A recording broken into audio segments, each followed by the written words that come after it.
বিয়ে শাদী করছি, পরিবার নিয়ে যেরকম করে আমার হওয়ার কথা, কিন্তু পরিবারের মধ্যে আমার সুখ শান্তি নাই। পরিবারের মধ্যে যেরকম আমাদের মধ্যে স্বামী স্ত্রীর সম্পর্ক হওয়ার কথা, ঠোকাঠুকি লেগেই থাকে। উত্তর দেওয়া লাগবে না, উত্তর দিলে তো ঝামেলা পড়ে যাবেন। আপনি যদি জোরে ঠিক বলেন তাহলে তো পাবলিক বুঝে ফেলবে আপনার বাড়ির ঝামেলা। বলার দরকার নাই, কিন্তু আমাদের সমাজের কম আছে কি নাই? সন্তানটা কথা শোনে না, সন্তানটা যেরকম কথা শোনার কথা সেরকম করে কথা শোনে না। আপনি ডাক্তার দেখান, তারপরেও কেন জানি রোগ ভালো হয় না। চাকরি বাকরি করে যা কামাই করতেছেন সেইটা কেন জানি আমার সাথে যতটুকু লাগবে ততটুকু ফুলফিল করে না। আমি এমন একটা জিনিস চাচ্ছি যেই জিনিসটা অনেক দিন ধরে আল্লাহর কাছে কামনা করি, কিন্তু তারপরেও কেন জানি আমার জীবনে সেইটা মেলে না। আপনি একটু হিসাব মিলাই দেখেন, আমি যেই ক্রাইটেরিয়ার কথা বললাম, আপনার আমার জীবনে এরকম অপ্রাপ্তি, এরকম সমস্যা, এরকম মুসিবত প্রত্যেকের পরিবারে কম বেশি আছে কিনা? এবার খেয়াল করেন আল্লাহ রাব্বুল আলামিন কি বলছেন তারপরের আয়াতে কারিমার মধ্যে, ওয়ামা খালাকতুল জিন্না ওয়াল ইনসা ইল্লা লিয়াবুদুন।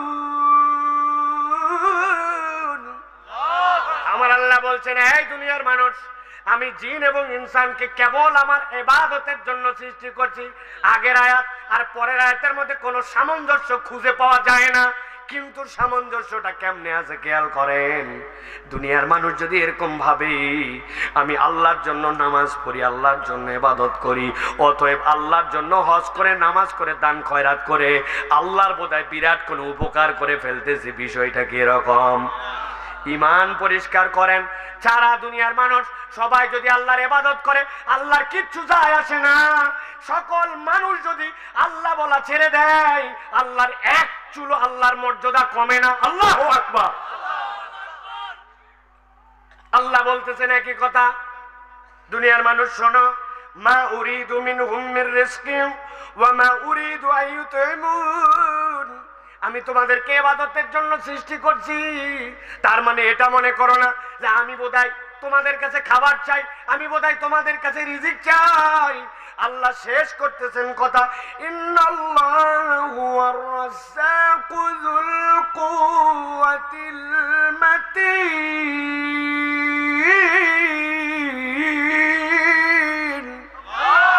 আল্লাহ বলছেন আল্লাহ হচ্ছেন রাজ্জাক যুল কুওয়াতিল মাতিন।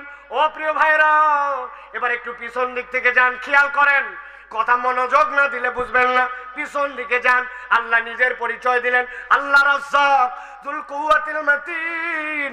আল্লাহ এরপরে বলছেন তিনি রাজ্জাক, কিন্তু তিনি তোমাদের কাছে রিজিকও চান না, তিনি তোমাদের কাছে খাদ্য প্রত্যাশা করেন না। এরপরে আল্লাহ বললেন, আমি দুনিয়াতে জিন আর ইনসানকে আমার ইবাদতের জন্য সৃষ্টি করেছি।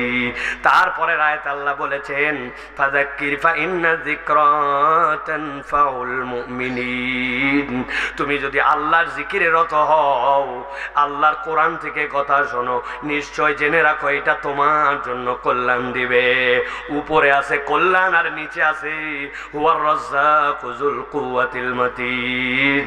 আল্লাহ বলছেন আমি রাজ্জাক, তোমার যা লাগবে আমি আল্লাহ এই জিকিরের দ্বারা তোমাকে দিয়ে দিতে পারি। সুবহানাল্লাহ। আমাদের আর একটা মিসকনসেপ্ট আছে।